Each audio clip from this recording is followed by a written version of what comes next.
Hello, Whoa. everyone Ooh. out there in internet land. I wasn't trying to be here's that's what I was trying to do right now. All right, it's got all these buttons to play with. How is everyone doing on this Sunday? Everyone, meaning Pete. Sweeney. Yeah. So how you doing tonight, Pete? I'm all right. Oh, no, cameras. I'm in a different room. So I've got a new setup. Yeah. By which I mean I put the laptop in the box. And your internet you're coming across a little bit laggy. Is it? A little bit. Oh, yeah, maybe. Yeah. That's strange.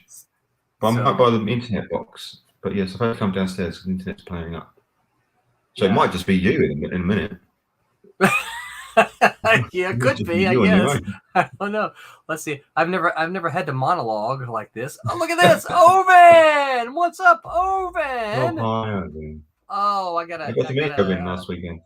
You sure did. You got to meet Oven. I was so excited to see Oven make his way up to Daytona. Long way for Oven to go, but hopefully you didn't regret the trip up there, Oven, because you got to meet so many folks that you would not have normally gotten to meet. Look at this. Look at this. We are joined by Super Mario. Yes. I'm gonna win. Hi, Rumi.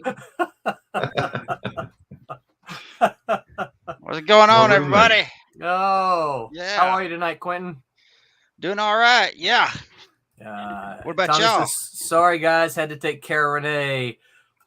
Take care of Renee, Tommy. Send our best to her from us. Indeed. Give her some hugs from us.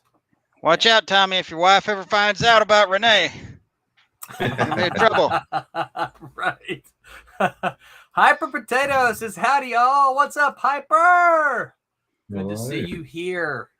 Or not actually see you, but, see your name, your stuff. You know what I'm saying. So guys, we are down to the last 83. Oh, wait a minute. Oh, man, look at that. Hyper's always got my back. Look at that. Check that out. Thank you, Hyper. Like, subscribe, and send me comics. Yeah. That's it. That's the spirit. That's right. Yeah. Oh, look at this. Bobby Westcoach says, hello, Big Dummy. What's up, Screw Loose? I need to shout out to our sponsors. Big shout out to Daytona Beach Comic Con, which happened last weekend. And all three of us were there. And, that's right. And Oven was there. So Oven got to meet all of us who showed up. And that was a lot of fun. Thank you to Daytona Beach Comic Con. The dates are not set. We're ready to start promoting next year, but the dates aren't set yet. So Tom told me that just as soon as he gets the dates, he will let me know. But it will be in September. That much I know. So as you are making your 2023 convention plans, look for a weekend there that you plan on Daytona Beach Comic Con. So. Big shout out to Daytona Beach Comic Con. It was a lot of fun this year. Tommy said, what he said. Hello, Big Dummy. Then he says, going to put you on Facebook down at home being down in Mississippi. Thank you so much for always sharing that out, Screwless. We appreciate it. Oven said, it was super fun to surprise you, and it was so great to meet everyone, especially the team's humble penciler. Yeah. What's wrong? Me or Quentin? Well, it could be both of you. He's got to be talking about me. We had lunch together. Humble, I don't know about that. Yeah, that's right. Yeah. He's got to be talking about me. Got to be. Humble, of course. Yes. So for those of you, let me finish the sponsors first. So shout out to Daytona Beach. Shout out to Coliseum of Comics. If you're in Orlando and you are looking for comic books, Coliseum of Comics is a place you should go. Go to East Colonial or on in Claremont. And actually, I saw on Facebook that they're opening another one not too far from me. So there may be a third one in my close vicinity. I'm not sure if it's the same owner, manager or not, but there looks like they're going to open up a third one. And I think the weird thing is, I think that there's another. So what they're going to do is they're going to open up near UCF, and you guys saw. Well, Quentin slept through it maybe, but UCF was is a huge university here. They are the second largest on-campus student body in the United States. So I've lived in towns that have a smaller population than the on-campus population of UCF. So I think that's probably a pretty good location for a comic shop. I'm not sure exactly where it is, but it should be somewhere, because the road was put in somewhere close to the university. So Coliseum of Comics, they've got all kinds of Silverline books there. Tell them we sent you. Look for them. Quentin signed a bunch of books when he was there, and Tim TK signed a bunch of them. So you should be able to find a gaggle of books that are signed by a handful of creators at Coliseum of Comics. And they've also got the Coliseum of Comics logo on them. So those of you who are into getting every single edition of the books, that's one that you got to get. But you're like, hey, I don't live in Orlando. How can I get it?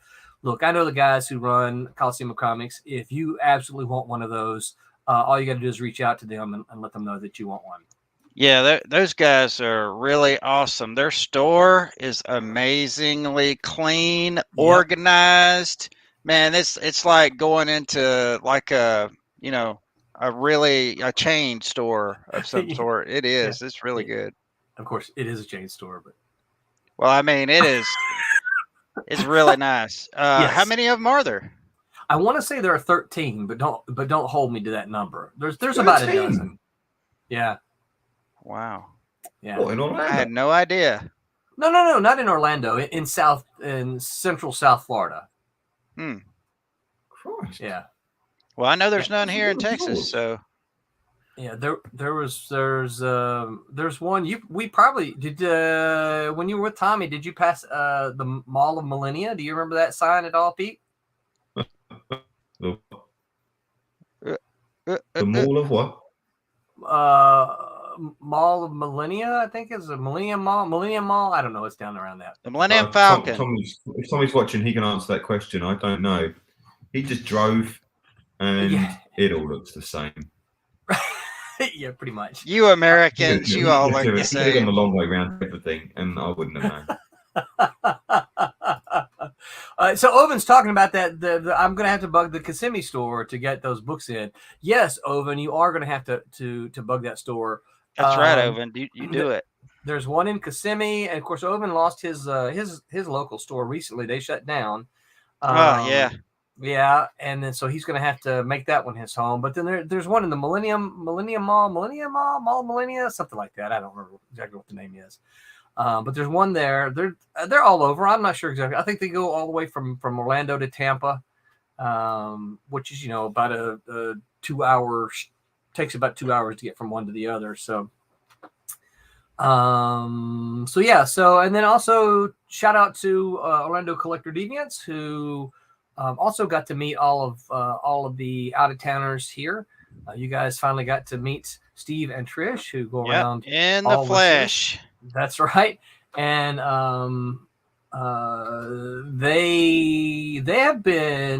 they're moving, and why they haven't seen. So you fans of OCD, that's why we haven't been seeing shows. But Steve and Trish assured me that once they kind of get settled into the new house, they are going to get back to doing their shows.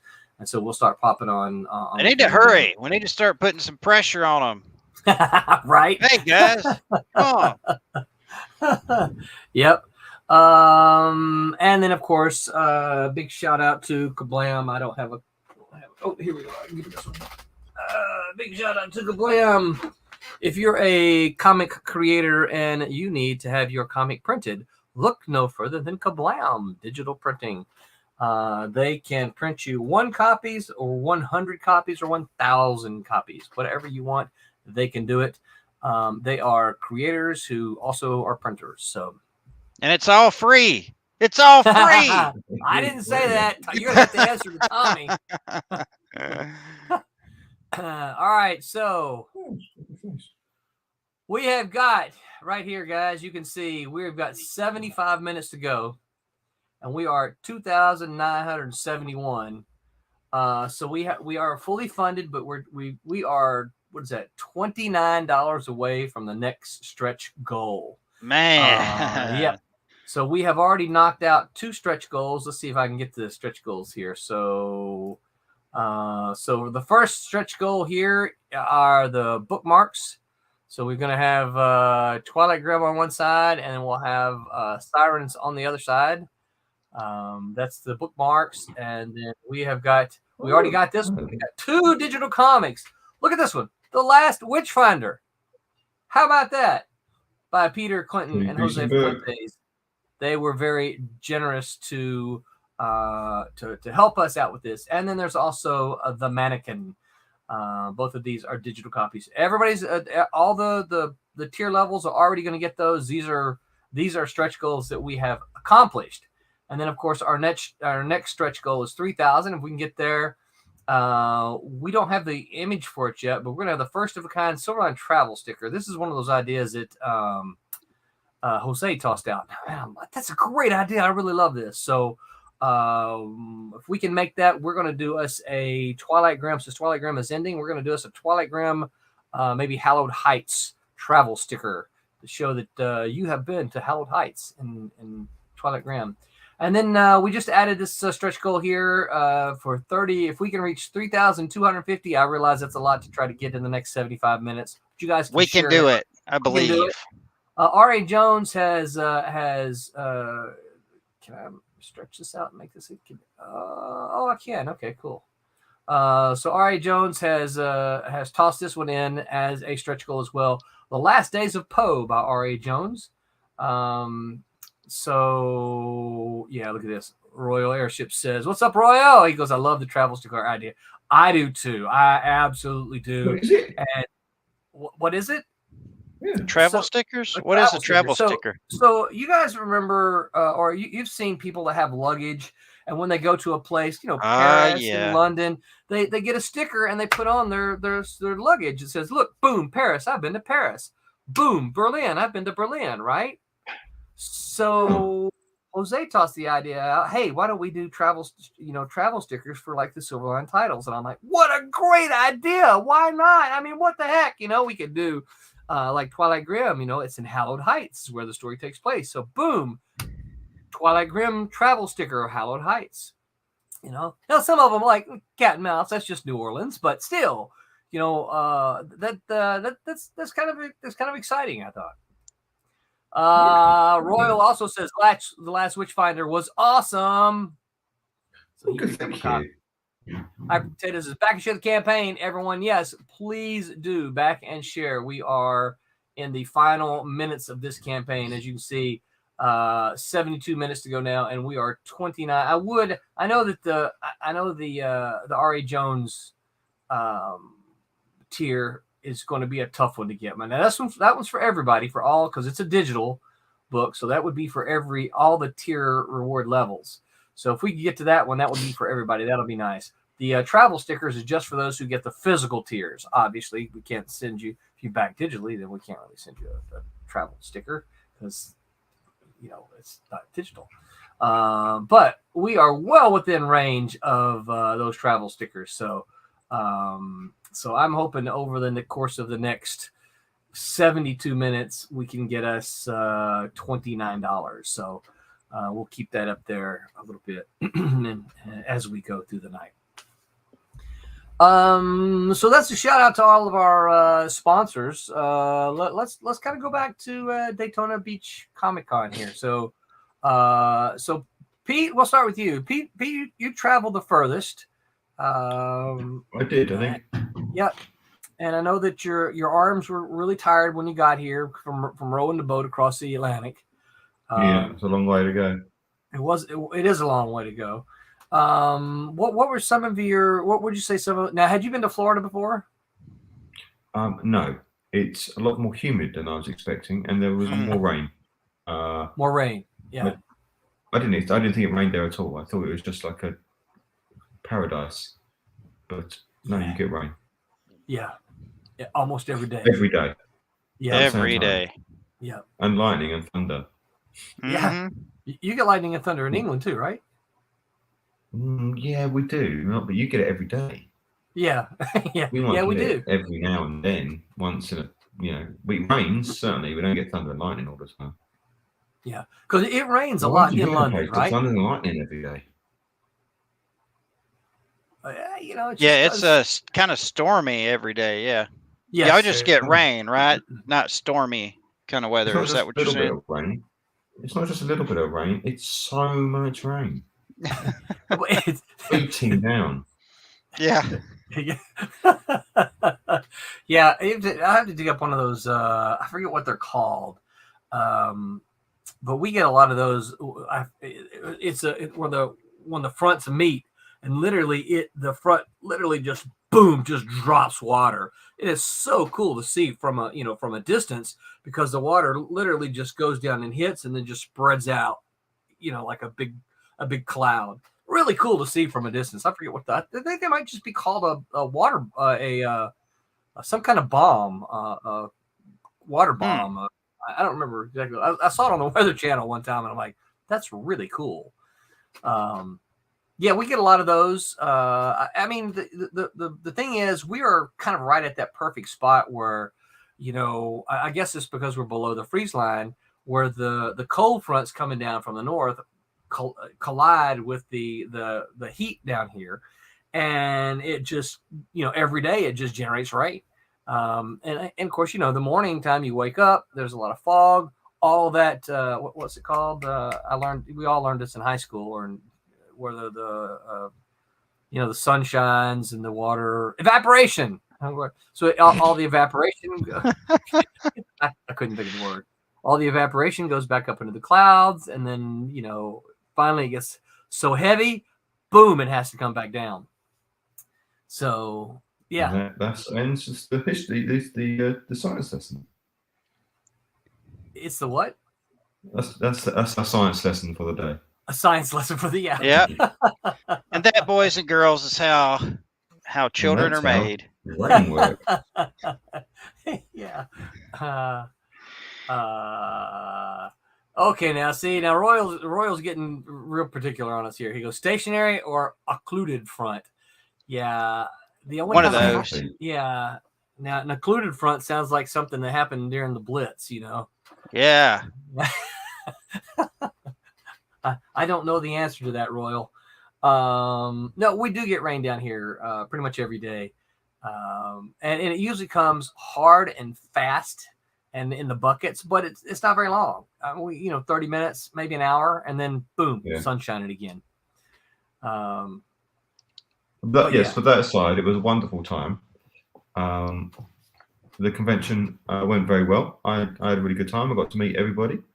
I got to do the shopping, and how did you get everything back? I mean, did you save enough room to bring all the stuff you bought back, or what?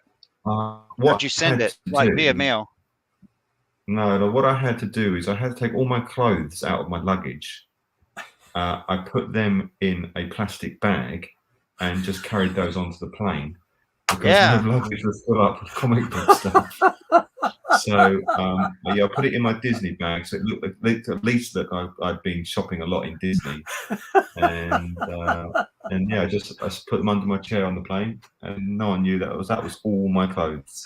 Well, I absolutely feel that, because that's what I did. I bought so much stuff, man. I bought so much stuff that I was like, you remember how long it was? I was like filling with my bags and stuff, trying to situate everything, so I could get everything back.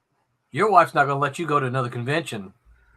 She won't, because let me tell you, I came home with a lot of stuff. Yeah, I had to sneak in half of it. Well, I was going to ask you, has the package arrived yet? Let me tell you what, I went to the mailbox, and it was in the mailbox when I got home. Really? And that never happens. That never happens. Wow. Yeah. Like I got in and I checked the mail like the day after I got in on a Wednesday morning, and it was there, and it had been there since the day before. I could not believe it. Like that never happens. It's almost like it beat you there. Yeah. Which would be weird because you pretty much went almost straight from mailing it to the airplane. That never happens. Never happens. So you went to check the mailbox to make sure that you checked the mailbox. Yeah, right? That's a testament to Not that box in. Kablam's. That's a testament to Kablam's ability to ship. Because I sent everything from Kablam, everybody. You hear that? And it was here waiting on me when I got home. So if you order books, you just look for it to be in your mailbox like the next day. So Royal Airship says, I came home with an amazing Rocketeer custom piece. Oh, cool. I'm assuming you got it from one of these guys. Yes. It was a custom piece. Got to find a frame for it, he says. So is that you, Quentin? You yes, do that I did. Did the Rocketeer, and I have another Rocketeer to do, but I won't talk about that because it's a secret. Sweet. Oh. So we'll talk about your. Let's talk about some of the. What was your maybe your? So you got. None of us had ever met each other before in person, right? So talk about some of your. I already told Pete a little bit about this, right? Talk about some of your biggest surprises in meeting the Silverline crew. We'll talk about your biggest surprise. This surprised me the most, or this is kind of what I expected. I'll start. I was surprised that Pete's as tall as he is. I thought actually I thought Pete would be shorter. I don't know why. I can't tell you. There's no rhyme or reason explanation for it. But because how tall are you, Pete? 6 foot? 6'1"? Yeah, 6'1" on a good day. Yeah, 6 foot 6'2" with heels, right? Yeah. That's good. Yeah, so I don't know. I think I was just expecting Pete to be a little bit shorter than he was. So when I met him, I was like, "Whoa, you're taller than I imagined," right? So that was for me a surprise. Well, I don't have to say that because I'm 5'4", and I mean it was like normal, little people, big world for me. So Well, I will say this. Another one of my surprises, Quentin, was how small you are, and I don't mean in height. I mean in weight, because you lost a lot of poundage. Yes, I did. Some of these other, these pictures that you first sent out. I was because you're a skinny guy now. You're a thin dude, and I was like, wow. Yep, skinny guy. I fit my plane seat very easily this time around, and it's funny because this time last year I was much larger, like 110 pounds larger, and it was a totally different experience than what I had this time. I mean, it was pretty dang amazing. A lot of people don't know about that, but for those of you who don't know, I lost 110 pounds this past year from September to September. So I know I'm not sick or anything. So I'm my health just got in a bad way, and I had to do something about it, and that's what I did. And I got on it. I got little small kids and stuff, but it was so good, like the flight and everything. And also the security and stuff seemed to be a lot easier than it was last year. So there was that. I was really glad of that. But as far as other stuff that, there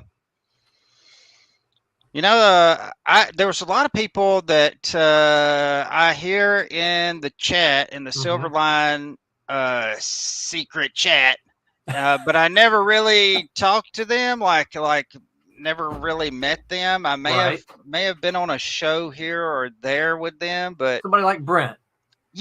Haven't really been able to sit down and actually chew the fat and see what they were about. And man, I was, it just confirmed everything I already knew. But I don't think there's a Silverline person that that I don't like. I was like, man, I like that guy. Well, I talked to Rory for a while. I talked to Brent. We were sitting all right there beside each other, Uh-huh. and Scott Wakefield. And see, I never talked to those guys, just Yeah, never in the same, you know. right, because they're on And Wednesday it night and was you're on really Tuesday. cool, really cool. Yeah. And just talking to the people that I always talk to, uh, it was just cool. It was just awesome to see everybody. And um, uh, Dean was surprisingly, he was around my size. He's a little taller than me, but yeah, I was surprised with Pete whenever he opened the door, because I got in really late and he was in the hotel room, and he opened up the door, and I was like, yeah, it kind of took me back a little bit because I wasn't expecting him to be such a bulging, burly man. Specimen of a human I'm being. like, wait, am I in the right place here? Oh, and it's like, yeah, okay, that's Pete. You had to hear him speak, and then once you heard the accent, right? Okay, yeah. Yeah. That's Well, Pete. you coming in, or aren't you? Yeah. Nailed it. Now, were you guys the hotel rooms? Were you near Tim and Jeremy at all, or? Yeah, I think they were on. Joey? They were on like level 3 or something. Oh, okay. And we were on 5. I guess I just kind of made I don't know why, but just made the assumption you guys would be in rooms right beside. But I mean, there's no reason for that. No. You just imagined it, huh? Yeah. Didn't see them at all. It's like once we're back at the hotel, like, no, I don't even know them. I don't even think we saw Right. them at breakfast. Really? Just in the evenings, and that was it. Everybody just kind of just disappeared, which, I don't think they came down to breakfast. Yeah, I don't know about you, Pete, but I was pretty, like, by the time we'd get back every day, I was pretty, like, from all of the buzzing and all the stimulation all day long and talking to folks and stuff. I was pretty beat. Yeah. Yeah. I know we were watching something we were watching Dateline or something, and I totally just fell asleep. And I looked over there at Pete when I got up. Pete was asleep too. Shoot, it was rock and roll. What can I say? Yeah. High powered. Yeah. You don't think about it in such a way, but conventions can exhaust you. It's not like it's not like you're out running a marathon or anything, but you stay busy and you stay, kind of on your game for the entire time. And of course the show was what, 10 to 5, I think, then 10 to 5, 10 to 4. Yeah. But we got there, 30 minutes to an hour early, and then we closed down. So, you're on your game the whole time you're there. Yeah. And it can be draining and exhausting. Yeah, absolutely. It's a lot of nervous energy, especially if it's something that you're not used to doing. Because like you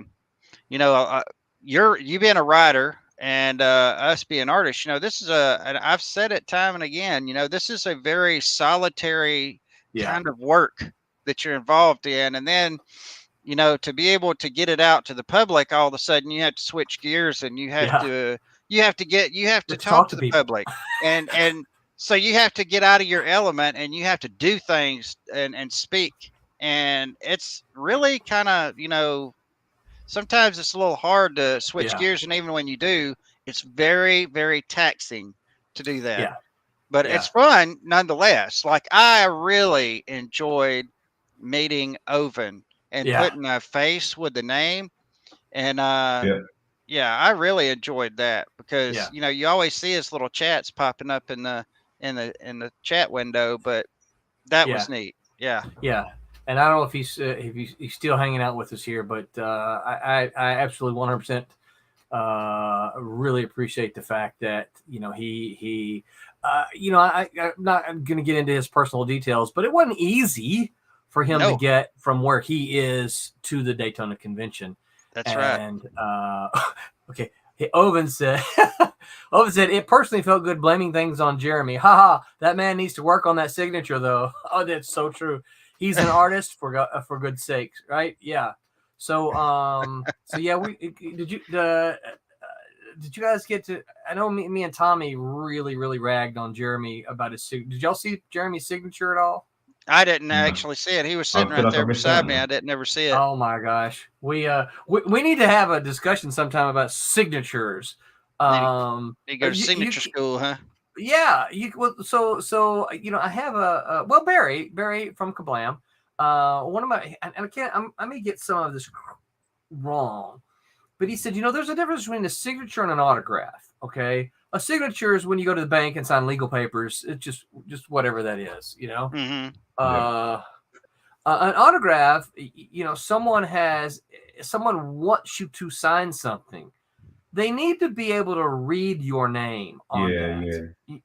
Because 2 years down the road, 3 years down the road, 20 years down the road, whatever, they want to be able to pull it out and say, hey, look, I got this signed by this person. See, you can read it still. It may be, certainly unique to the person, but you need to be able to read it. Jeremy's, you can't read. And Jeremy, if you're listening, yes, we're still talking about it. Yeah. So Jeremy's look like it's funny. So one of the things we said, he goes, I have a doctor's signature. I said, yeah, but you're not a doctor. Yeah. You're an artist. I did hear him say that. Yeah. I did hear him say that. Yeah. Yeah. It's like, okay, that's you can you're not signing a legal document. You need to, your fans, right, need to be able to look at that and say, look, Jeremy signed that. But any of us can lay claim to his signature just because of the way it looks. Royal Airship says, I sign everything different every time. You'll get it down eventually.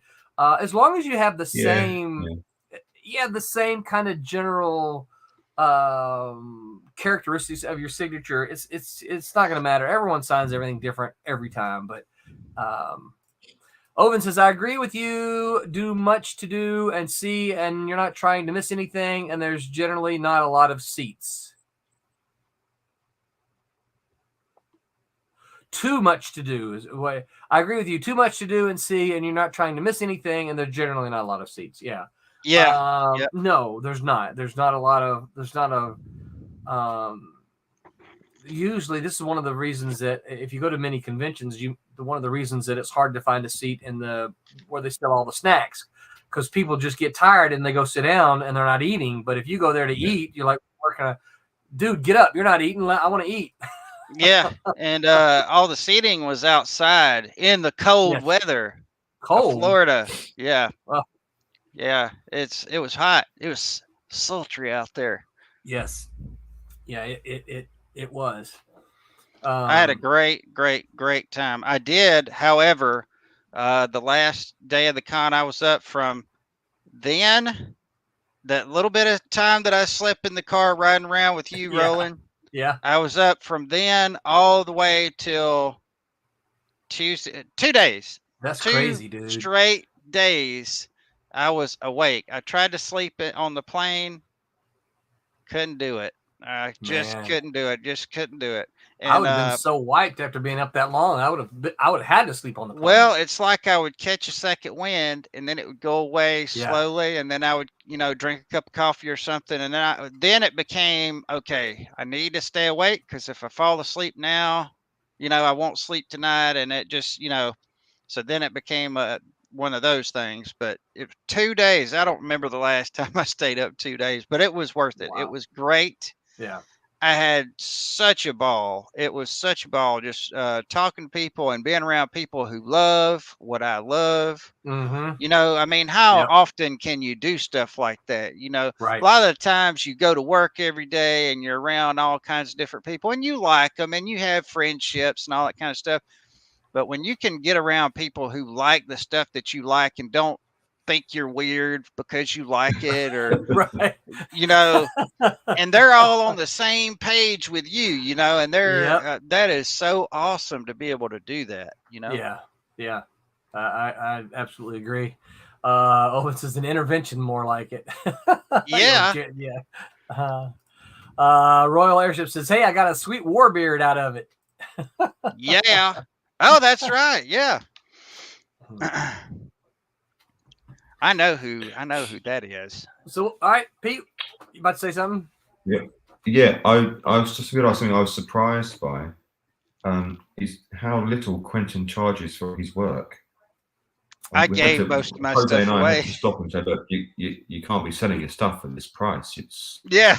It's not enough. Yep. You're giving it away. You can't do that. Yep. So, yeah, he needs to work on his. We told him he's got to get his price list together and be sensible. Yeah, I was doing exactly what I tell other people not to do. Give it away. Now, so correct me if I'm wrong, though, Quentin. You haven't done terribly many conventions, have you? I've done a few. I do Okay. one. It's probably been about 3 years since I've done one. But other than that, I've done them sporadically. Like about every 2 years, I'll do one or something. You know, and it's just I'm just usually so busy, and a lot of times the cons that are here fall on the worst times for my work. Birthdays, anniversaries, things like that. Yeah. Yeah. No possibility of getting away. Yeah. So yeah, I haven't been to a lot. I've been to a few, but haven't done a lot. I've set up at four cons since about 2008. But I've been to a few. So so I got a little bit of experience, but at the same time, not nearly as much as some. So. Yeah. And Pete, now you've done a pretty good handful of them, right? Yeah. Tommy says, Pete, how was staying at Tommy's house? Man, I had to lock my door.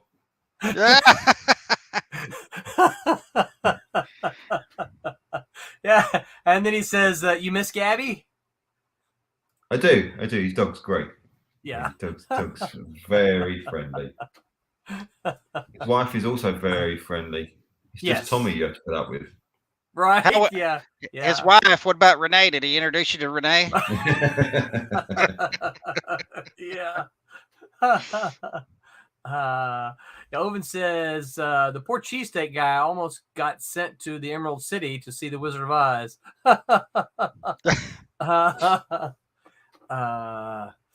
Yeah. Let's see. What? Any other surprises? Things that you're like, huh? I hope Tim's not listening. I was really surprised when we went to Kablam. Man, that place is absolutely humongous, ginormous. That's a warehouse. I was not expecting such an elaborate. I mean, there's people working everywhere. It's like going to the North Pole, man. I mean, they have a person for every position in that place. I mean, I was just amazed at how many people are actually at work to get your comics to you. It's a cool operation, isn't it? Yeah, it is. Yeah, unbelievable. That's kind of become one of the. I don't know how it started, other than I think I'm trying to remember the first year somebody came in, they said, "Hey, I'd like to see Kablam," and I'm like, "Okay, yeah, we can do that. What we'll do is, on the Monday after, we'll go down there on your way to to the airport kind of thing," and then because of where it was, we're just, well, hey, let's just grab lunch, quick and easy. Let's go to Del Taco. And then somehow we got to talking about it. And of course, Brent loves Del Taco. And then the next year it was kind of like, hey, we gotta go see Kablam and go to Del Taco. I'm like, okay, well, that's fine. And now it seems like just an annual thing. We go to Kablam, we go see Del Taco, or we go eat at Del Taco. That was another thing that I was really surprised about. I was expecting just another taco place, but that place is actually really good. That's the first time I'd ever eaten there before. Yep. First time you'd eaten there too, Pete? Oh yeah. We don't have a Del Taco.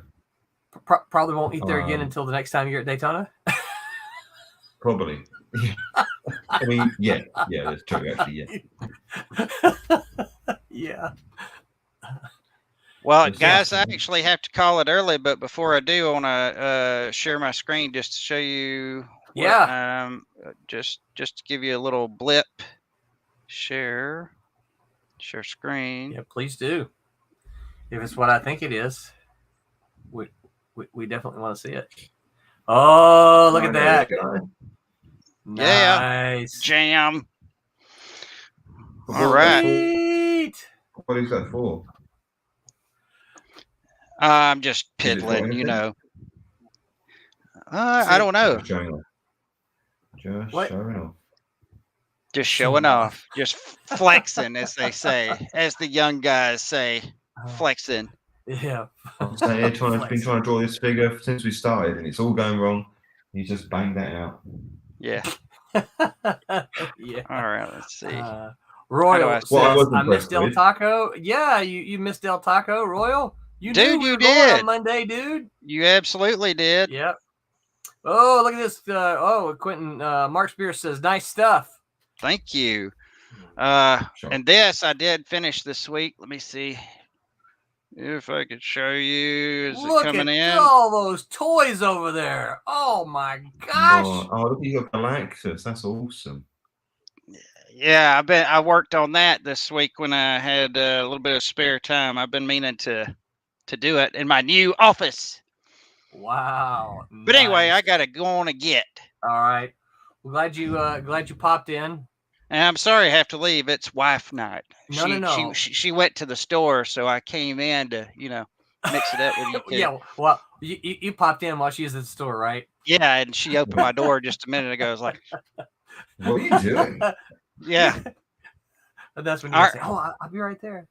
Well, glad you stopped in, Quentin. Yes. Hey, you come here. Come here. Come say hi. It's Captain America. Come on. What's up? Hey, Captain America. You're on TV. Get your fingers out of your nose. You're on TV. Have some self-respect. All right. All right, guys. Y'all be good. All right, Quentin. Have a good night. All right, that was nice. Back up there. Why does it put my... Look at that. Do you see my head on... Okay, well, it disappeared now. Yeah, Mark said, hello, Cap. Yeah. So still $29 away from the 3,000. We got 44 minutes to go. What else, Pete? Anything? Any other observations? Not something that had to surprise you, but any other observations? I was just going to say before he signed off, I was very impressed by all the different styles that Quentin can turn his hand to. Because he showed me some of these work, these designs and stuff, and he was doing a commission of some Pokemon. I don't know anything about Pokemon. But yeah, he managed to turn it. I can't do that. I draw the way I draw, and someone says to me, "Oh, can you draw?" Someone's asked me for a Betty Boop. Now I know who Betty Boop is, but I don't draw in the Betty Boop style. I really had to watch that. You draw Betty Boop, but it's in the Peter Clinton style. He just starts drawing and does it. So I was very impressed. So that is cool. There you go. What else?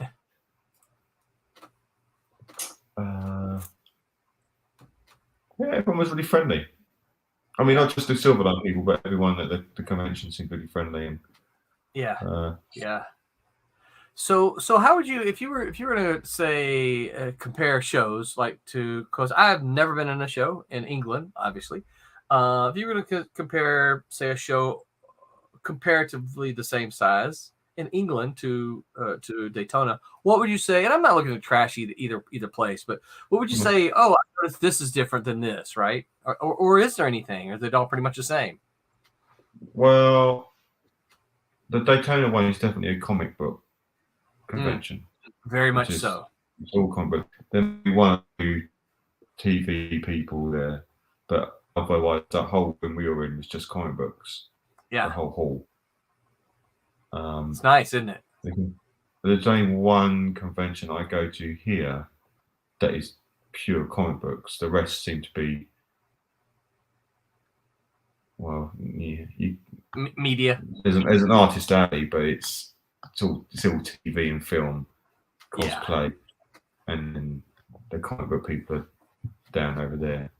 Yeah, which is a shame. But that's the way conventions have gone. We know that. Yeah. So yeah, it was nice. It was nice. It was a proper comic book convention. Yeah. And make no mistake, we have a lot of those media conventions over here too. Yeah. I mean, the way they've gone, and that's what people like, and that's fine. But I think that's one of the reasons that I personally like Daytona so much is because it's a Comic-Con. You know, you can, if you're shopping for comics, man, that's the place to be. You know. Yeah, there were a lot of comics. I couldn't find the one I wanted, but there were a lot of comics. I was going to say, were you able to snag any? No, I got an action figure, a Fantastic Four action figure, but I was trying to find Journey into Mystery 126. Oh, okay. Which I have, but my brother wanted it because he doesn't have one. And I couldn't. The closest I got was 122 or 131. So no, oddly, I thought in that room with all those books, I thought I'll find it eventually. I did not. Did you ask or did you just look? Books there as well, but no, I didn't find it. Yeah.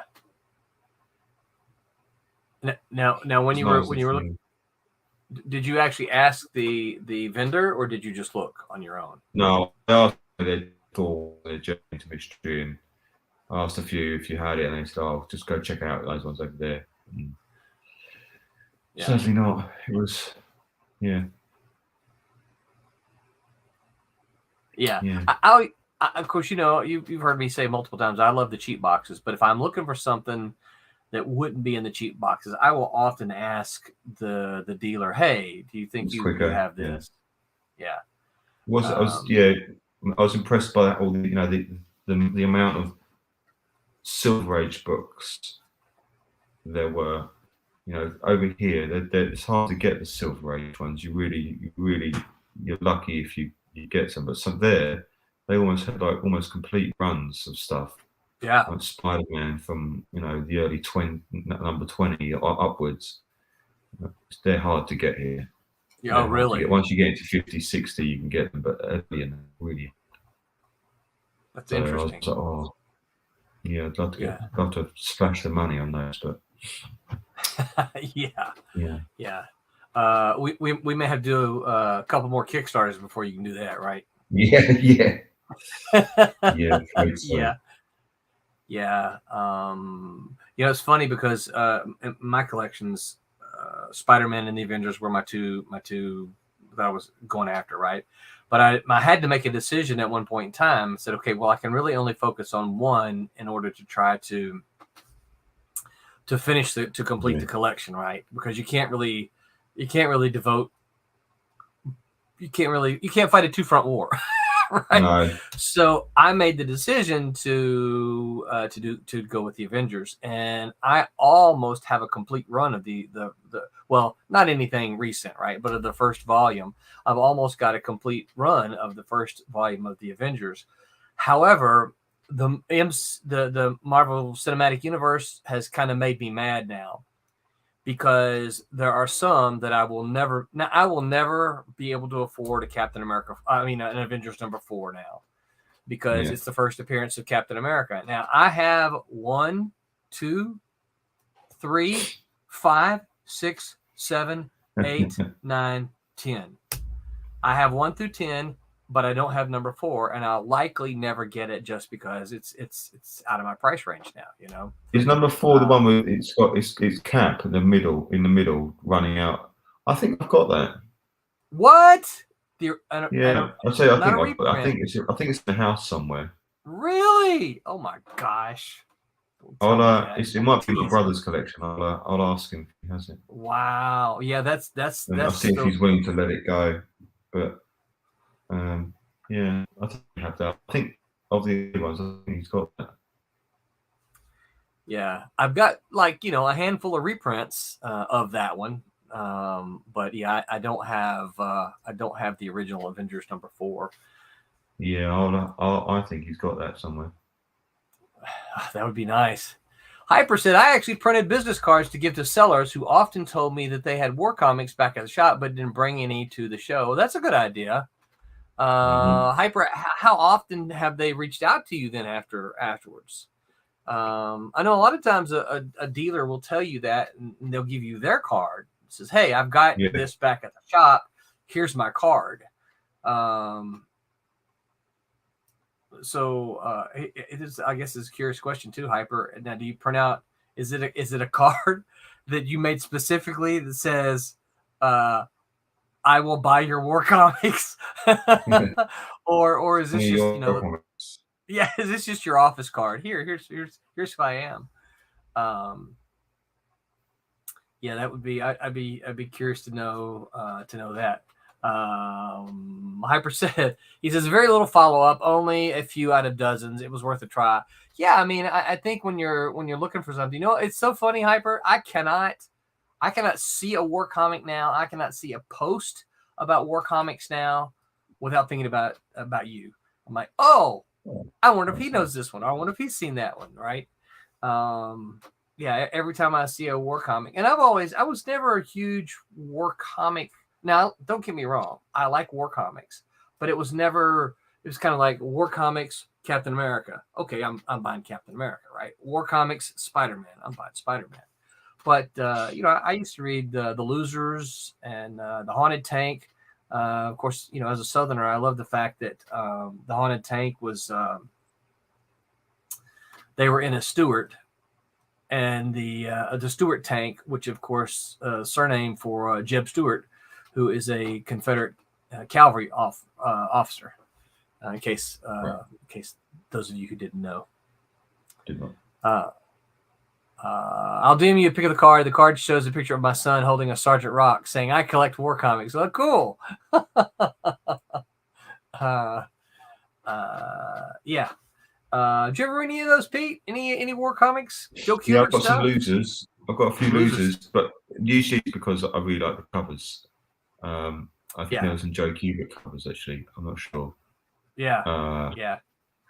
I remember at the school they've got some of Joe's original artwork on the walls, and there's some of his Sergeant Rock and some loser covers. And I remember looking at one thinking, I think I've got that book.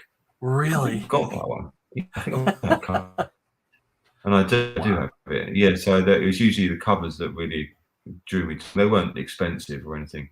They were just cool looking covers. That's usually what attracts me to books. Oh yeah, yeah. Oh well, listen, I'm a huge believer. You know and I've talked to covers before. I'm a huge believer in I mean, obviously, unless you already know what the book is, right? If you're like, okay, I'm a Spider-Man fan, I'm going to buy Spider-Man. If you don't know what it is, the cover is the thing that makes you go, oh, that looks cool. Yeah, I'm going to pick this up and look at it, right? And then you pick it up, right? So the cover's got you, it's done its job. You pick it up and then you flip through it. The artwork has to sell you next, right? Yeah. You're gonna flip through the book just to look at the artwork, and you're gonna say, "Cool, I like this artwork." Now, a lot of people are gonna go back to the first page, and they're gonna kind of read that first page. Now, one of the things I really like about Denny O'Neil, one of the things he says in this book right here, if you haven't gotten it, it's the DC Comics Guide to Writing Comics, right? He talks about the hook on the first page, and I absolutely believe that is that you got to have some kind of hook. The reader's gonna read that first page, and you got to give them some kind of hook to make them go, "This sounds cool. I think I'll take it home." Yeah. And then they'll come back to buy the second issue if a couple of things. They like the story, right? It pulls them in, makes them go, oh, I gotta have the second issue. Or if they like the art well enough to say, I don't care what the story is, I'm gonna buy this for the art. Or if they like a combination of both, right? Hyper says favorite cover artist for y'all. Well, that's a good question. I like that question. Pete, what do you go first? I don't know if I've got a favorite cover artist. I have favorite artist. Yeah.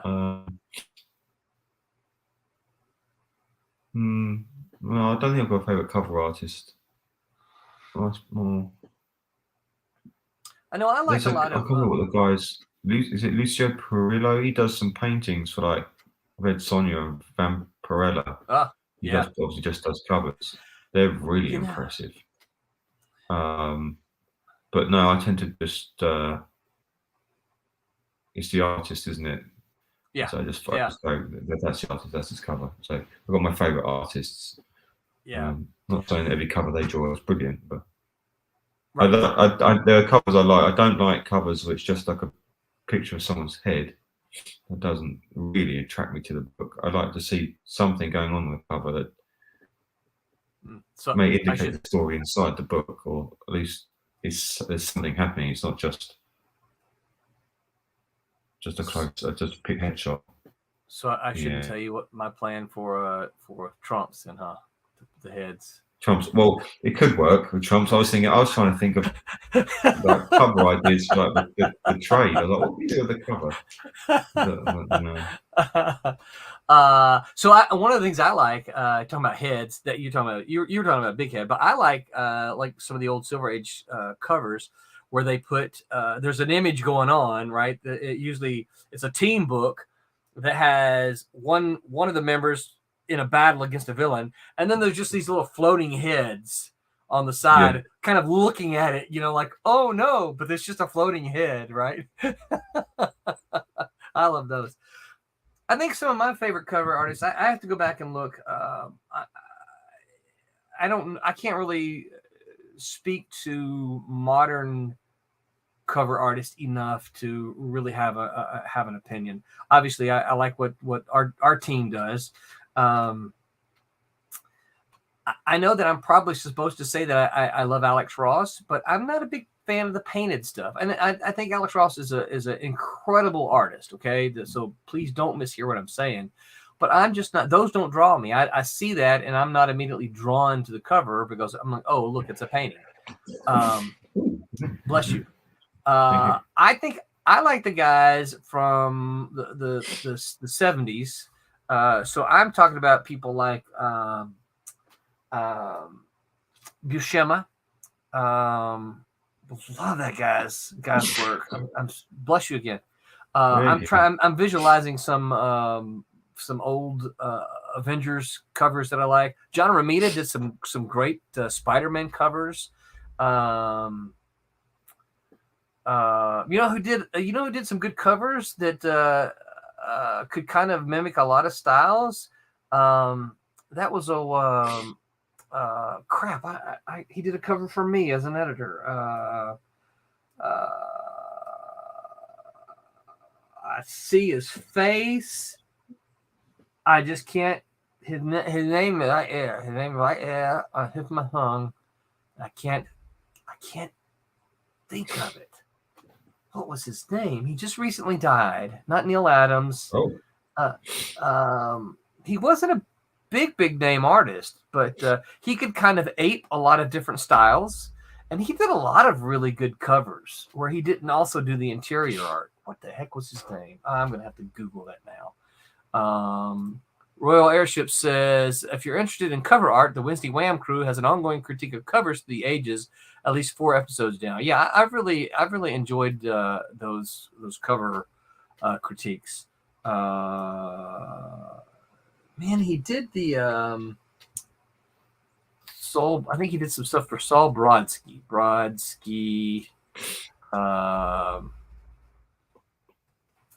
What's the guy who worked with him?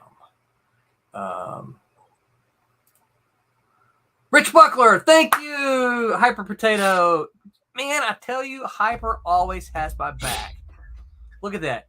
Hey, that's one guess, and he got it. Rich Buckler. How did you get that, Hyper? Out of Rich Buckler. Rich Buckler did some really nice covers in the 70s, in which he did not also do the interiors. Now, he could do interiors and did nice interiors, but he did a bunch of covers back in the day. Thank you, Hyper. Hyper says, I think Joe Kubert is my all-time favorite cover artist. Yeah, it's hard to beat a Kubert cover. Yeah. Buckler was vastly underrated. I agree with you on that, Hyper. Buckler did he did a story for me. I'm trying to remember what it was. It might have been in that Genesis book that you and I swapped notes about earlier when I was talking about. I mentioned Jimmy Palmiotti. I gave Jimmy Palmiotti his first ever published pencil work. Now, I had to be very particular about that because Jimmy had been working as an inker for years already, but apparently no one would give him the opportunity as a penciler. And so I wrote a Widowmaker story for the Genesis little Genesis Zero that we did. And Palmiotti, Jimmy penciled that story. So, and I think Rich Buckler's story was in was in that. Got to work with Kurt Swan. Kurt Swan did Dinosaurs for Hire story for us. It's so funny because Dinosaurs for Hire. You never heard of Dinosaurs for Hire? I have not. Sorry. Next time I see them in the cheap boxes, Pete, I'll pick some up for you. I was the editor for Dinosaurs. I was the editor for Dinosaurs for Hire. Not for the whole run. There was a whole other volume one, and then I came in for the second run. The second run was in color. The first one was in black and white. But yeah, Kurt is so funny because he was already up in years by the time he had done that, and he drew we sent him a script, and he drew the story, and he completely left one of the characters out. so we're like, okay. So I talked with the writer who happened to be in the office. He said, "Don't worry about it." He goes, "I'll revise my script." And so he went back through and kind of revised the script for it. It was kind of funny, but it was Kurt Swan. Kurt Swan drew one of the stories. Okay. Yeah, I'm trying to think of other cover artists that I just think, wow, that blows me away. I know they get these artists in just to do covers. Yeah. But that's I know people. I'm guessing there are people who pick up the book just because that guy's or that woman has done the cover. Yeah. I'm not that person. I pick up the books when I like the character and who's writing and drawing the book. Not right, but then there's a whole market, isn't there, for various covers, isn't it? Yes, there is. Yeah. Yeah, I would pick up the book because of the artist on the interiors. It's like, oh, I like this artist, and I'm going to pick it up and give it a read. Yeah. What is our topic tonight? I don't know. What was our topic? Can you be more than one? Pro, a fan, and a hobbyist. So I gotta agree with Hyper right here. He says that Peter Clinton guy sure does some great covers. I agree, Hyper. He does. Yeah. And in fact, Pete's real close to wrapping up the second issue of Silverline Team Up, and then he's going to do a handful of covers before jumping on to the next one. I tell you this. I drew a page today for Silverline Team Up, and in the background, because we were drawing a pawn shop, drawing into a pawn shop, and I thought, what would be cool if they had like an old movie poster on the wall, but instead of a movie poster, it's my cat and mouse cover. So, cool. I've dropped in my cat and mouse cover. So when I finish this up, we just got to put the cat and mouse poster in its frame. So I've drawn the frame for it. Very cool. I like it when that happens in comic books, though. Yeah. I dig it when things. What film can I make? I was like, no, that's not the film. I can't take the comic book cover. Yeah. Or any other cover. You can take any cover. I don't mind. Right. Yeah. No, I think that's those. By the way, no more interior shots of pawn shops, okay? Okay. Why's that? I've had to draw guitars, guns, knives. I drew a bicycle because Tommy loves his bikes. I drew a bicycle, and I've just left frames on the wall. You can drop things into it. But, yeah, that's taken a long time.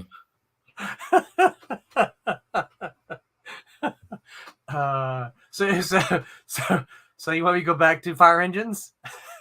No more fire engines. We're slowly trimming down the things that we're going to draw in this. By book 4, we're just going to have characters on a page, and that's it. It's going to be anime, right? It's going to be like manga. Yeah.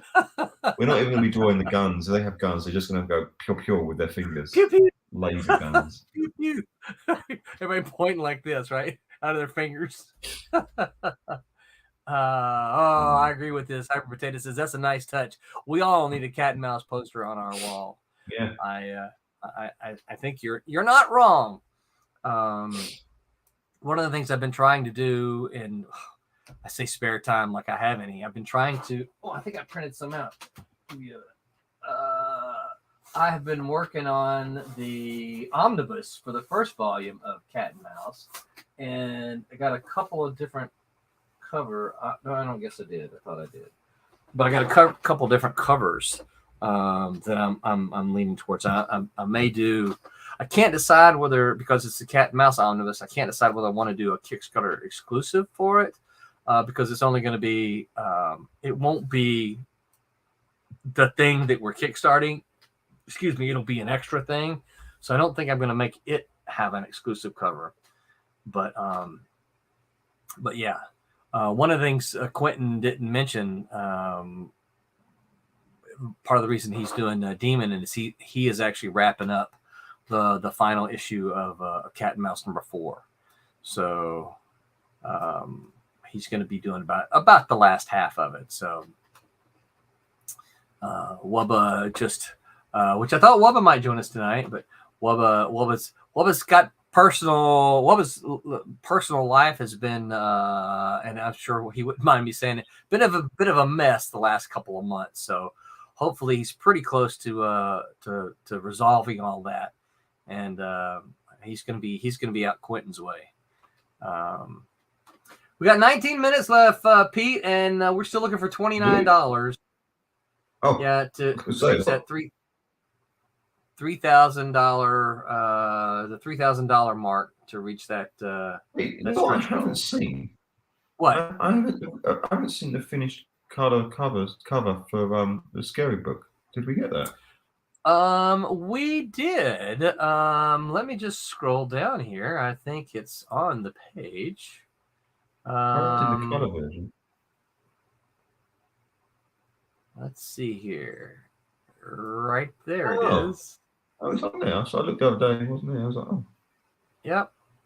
There it is right here. So stop scrolling there. It's not on the scroll. So yeah.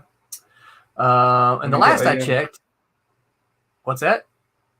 Have you got one you could send me so I can put it on my social? I will. Late now, we're finishing in a minute, but yeah.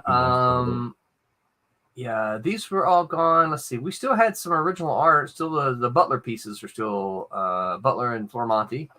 And then I think there was still some. Say again? Who?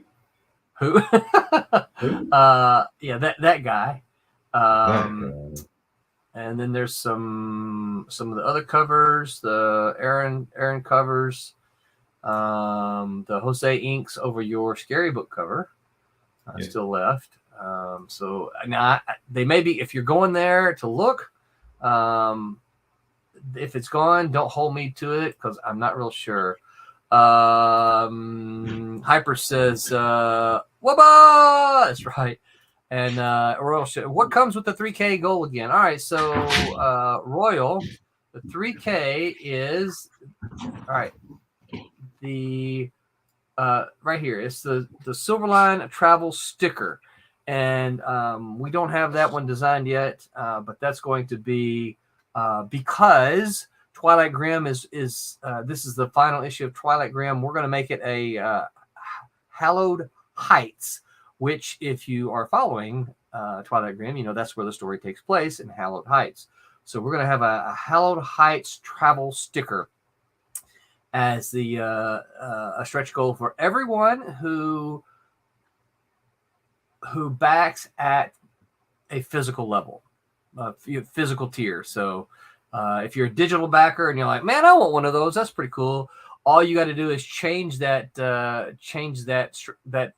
pledge of yours to a physical tier, and then you'll be in line to get this if we can get the $29 more in the next 16 minutes. So so Pete, while we're doing this, we should probably talk about our topic just a little bit. So the topic is, can you be more than one? Can you be a pro, a fan, and a hobbyist? So since we're particularly in comics, let's which one is what, because so go ahead. Well, I think it's to work in this industry, you have to be a fan of it. At the very, you know, you don't stumble into comics, I don't think. just saying, oh, I like art, I draw comics. I think you have to love comics. Go, I really want to be poor the rest of my life. Right. I'm going to be a comic book artist. So yes, I'm a massive fan. I buy comics, I read comics. I can't read as many comics as I used to. I don't have the time. That's the one thing that suffers, I think, the most. What's a hobbyist? So a hobbyist is so defined, and I'm not sure I like this definition, but I think defined, a hobbyist is someone that basically does it as a hobby. Okay, it's like, I like comics. I'm not trying to be a professional. I don't want to be a professional. I like making them. So this is my hobby. I don't knit. I don't put puzzles together. I make comic books. I'm a hobbyist. Yeah. Oh, okay. Hyper says, I really like knowing when a pro is also a fan and collector. For example, Michael Fife of Copra loves to go back issue diving. So I guess that I would ask you then, Hyper, because I know that you've seen some of the pictures. I mean, you've heard us on here. Does that help you? Listen, you're a fan, and man, we're so appreciative of everything you do. But my question to you would be, does that help for you with us knowing that we also like to go and buy comics at all? I mean, you've probably seen the pictures of me rifling through the back issues. That's made me laugh. Part of the convention, we all looked up and there's Roland elbow deep in a box. Someone's like, there he goes. There he goes. Yeah, I can't resist those. The thing about it is, those cheap boxes, you can find so many gems in there that people just don't care about anymore. And hey, we made 3,000! Woohoo! Look at this, Pete. Yeah. With 3,000 exactly, with 13 minutes left to go. Whoever got us to that last $29, thank you very much. For getting us to 3,000. Now we're going to have us our first travel sticker. So I'm excited about that. Hyper says it does. It makes me feel a kinship with pros when I know they love this stuff too. And I agree with you, Pete, on the whole being a fan first is I was a fan first as well. I'm still a fan. I was matter of fact, I read some plug my buddy. I read a couple of Cosmic Times comics today, so I'm going to be sending Martin some my thoughts on these Cosmic Times books. I enjoyed them. I'm still a fan as well. I wish that I had, as Pete mentioned, I'm going to be a comic creator, so I'm going to be poor the rest of my life. I wish I had more money to buy on to spend on comics. I still, I still back Kickstarters and stuff. So it's not like I don't buy any. So I don't mishear what I'm saying. But I wish I had more money to spend on getting comics.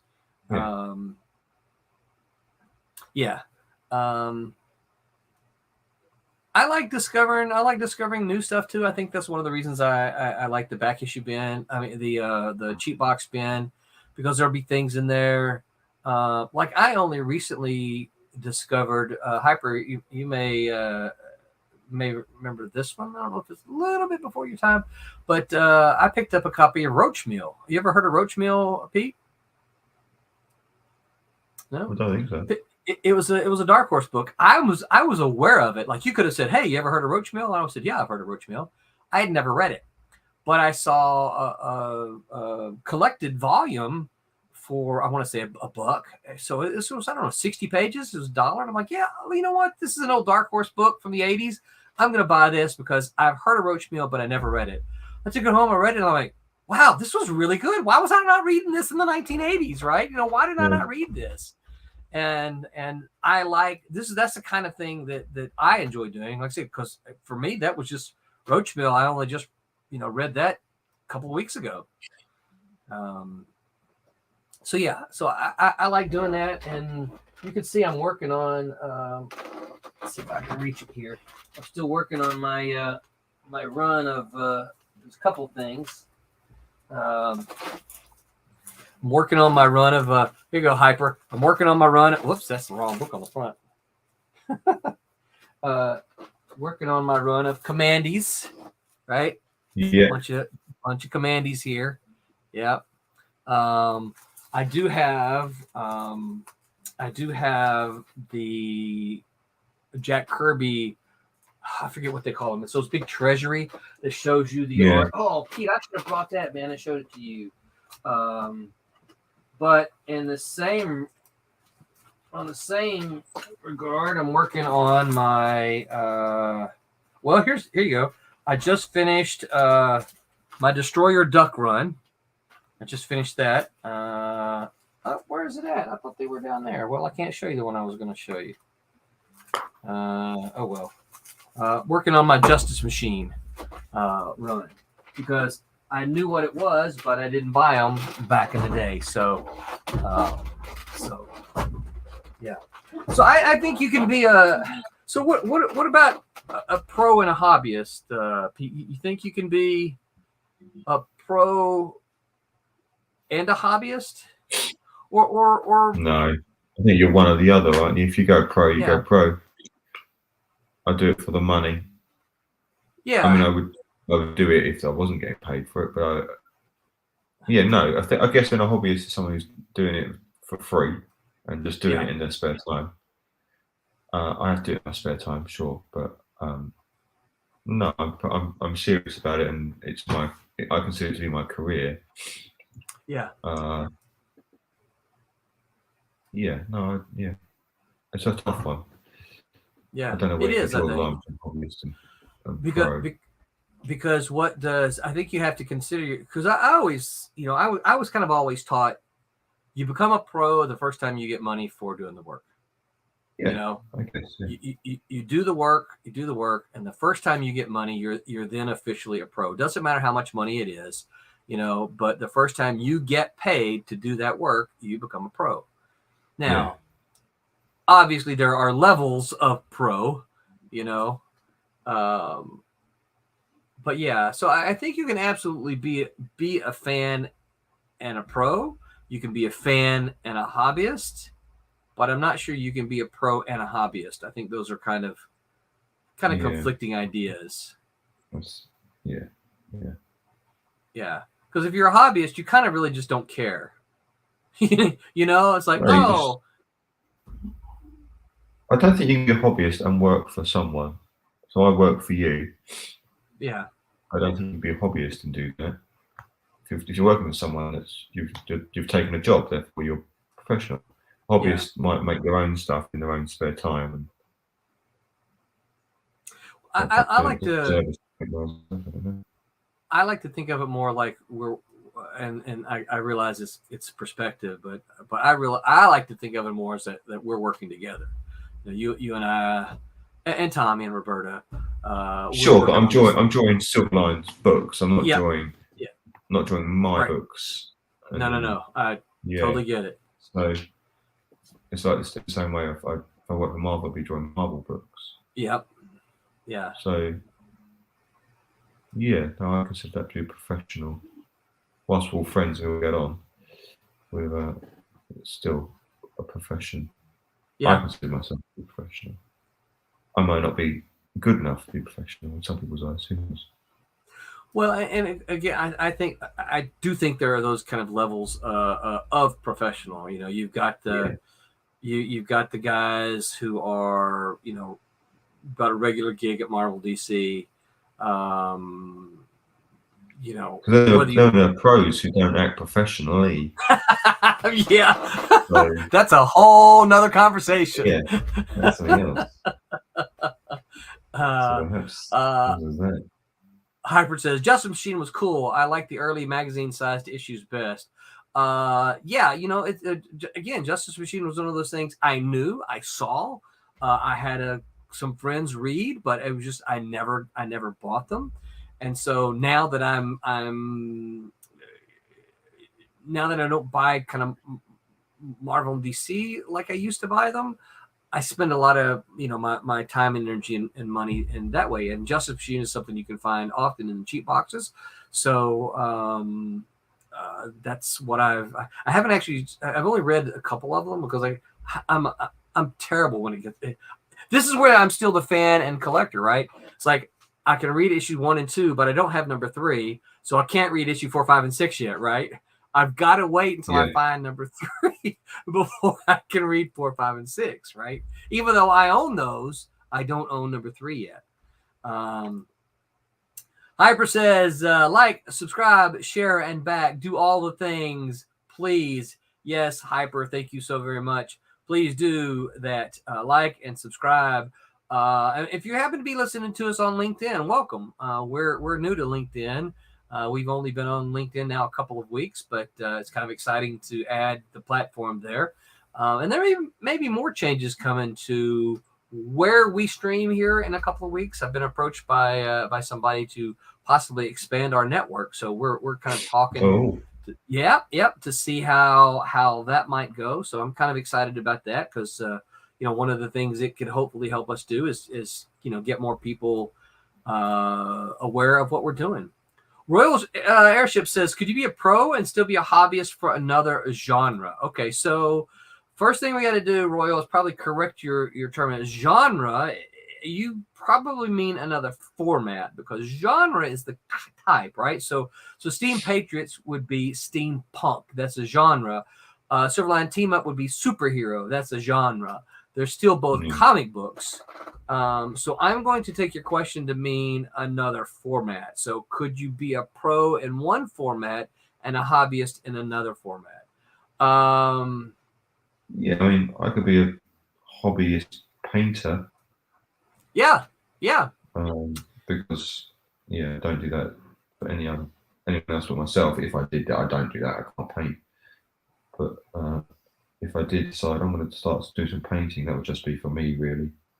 Yeah. I might show some people, but yeah. Book illustration. I think book illustration. Even if I was to illustrate a children's book, I would still say no. Well, I'm a professional illustrator, so right. But that's pretty. I think a children's book illustration is pretty closely related to comic illustrations. Yeah, exactly. I mean, they're not the same, but you can still be illustrator. But yeah, I think painter would be one. The thing I would say, Royal, is that you got to be careful when you're talking about a hobbyist. For me, one of the first things that comes to mind when you're talking about something like prose is fan fiction, and I will tell you this. Fan fiction is not really smiled upon professionally within the professional writing community. In fact, a lot of editors assume that if you're writing and I'm not saying it's right or wrong. I mean, I have an opinion, but a lot of editors will assume, if you're writing fan fiction, that you don't have any ideas of your own. And so yeah, they're gonna. A lot of them are gonna tell you to not do fan fiction. In fact, John Jackson Miller, who was with he and I were on a panel a few years ago, and he was with the Wednesday Wham a few weeks ago, and one of the things he said at this panel was that he is because he's a Star Wars writer. He is. I know. I hope Tommy wasn't listening. He is contractually obligated to never read any Star Wars fan fiction. It's in his contract. He has agreed not to do it. And some of that is because, there's so much fan fiction of stuff like Star Wars out there that they're like, hey, we don't want you to read this and then have a hobbyist, a fan fiction writer say, oh, you stole my idea, Yeah. So they're contractually obligated for that. So I would say you could certainly be a hobbyist, but stay away from fan fiction. I hope there are no fan fiction writers out there listening to me right now because they're getting mad. I really, really made a student of mine mad one time, and I said, "Stop! If you're gonna write," she was writing fan fiction of something. I don't remember what it was. I said, "If you're gonna write fan fiction, don't tell anybody. Get a pseudonym or something." But take it off of your resume, because I will say I do share that opinion. Is like, if you're writing fan fiction, that just means you don't have any ideas of your own. Be inspired by it. That's great. Be inspired by Star Wars or Twilight or whatever, but put I would say if you're doing fan fiction, you're a hobbyist. Yes. Serious about creating anything new, just doing it for fun. You're taking something else, or I don't want the story to end, so I'm just gonna. I mean, ultimately, even writing for Batman and Spider-Man is a sort of fan fiction because it's created by someone else, and you're just continuing the story. But you get paid for it. Yeah, I've heard that argument before. My contention to that would be, it's not really fan fiction, because it becomes canon when you write it, because you are officially sanctioned by the people who own it, right? Yeah. So it's not fan fiction because when you're getting paid by the people to do it, right? Okay, down to 15 seconds. Looks like we're going to hold right at 3,000. 10, 9, 8, 7, 6, 5, 4, 3, 2, 1. Watch a little fireworks go off. Here we go. Look at them going off there. Woo, woo, woo. All right. All right. So thank you so much to all of you who backed this project. We think you're going to, how do I do that? I think you're going to love this stuff. Obviously, Twilight Grim, you're going to see the resolution of the story. Kalis is a brand new #1, starting a new arc, but it's going to just build upon what you read in the first one. Sirens, this is the second issue, and of course Scary Book is the first of 4. So I'm happy to say, let me see here, Sirens #3 is completely colored. Scary Book #2 is about half colored. So yeah, so thank you all again so very much for supporting these books. Well, Pete, my clock reads 9:31. Right. Yeah, that means time. Any final thoughts? I'm not a hobbyist. Yeah. Here's my thought about that. I don't get paid like a quote unquote professional, but I put in a lot of hours to call myself a hobbyist. That's right. I spend too much time doing this and ignoring family and friends to say I'm just doing this for hobbies. Yeah. Right. Yep. It's not like I'm knitting. I'm not knitting while I'm watching TV. I spend a lot of hours doing this, so I'm not a hobbyist. Yeah. No hobbyist to spend the amount of time I've just spent drawing an interior porn. Don't worry about it. Okay, well, I guess let's see here. Let me I can tell you what our gang is going to be talking about this week. Next, let's see. Tuesday is National Comic Book Day. Is that the case? It looks like that's the title of the stream for Tuesday, called National Comic Book Day. So I don't know if they're just going to be talking about National Comic Book Day or whether it is National Comic Book Day. I'd have to look that one up. And then Wednesday, the Whammers are going to be talking about Street Cred, superheroes without superpowers. And we're going to have a couple of, I know we can talk about a couple of Silverline characters. Cat and Mouse certainly fit the bill. Miss Fury fits the bill, right? They don't have superpowers, but they are superheroes, right? Batman would fit the bill. Well, we will be back next week with newly minted entertainment lawyer JC Barton. You might recall the last time we had JC on here, he was getting ready to take his bar. He is now newly minted as an attorney, and so he's an entertainment attorney. What's that? So watch what you say. Is what you say. Watch what you say next week for sure, right?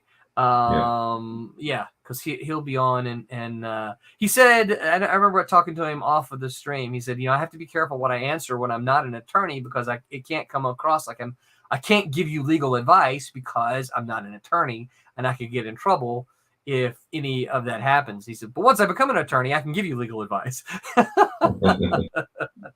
So Hyper says, congratulations on another successful campaign.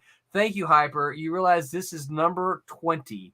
This is campaign number 20, and we've already got our date set for our next campaign, which will be in November.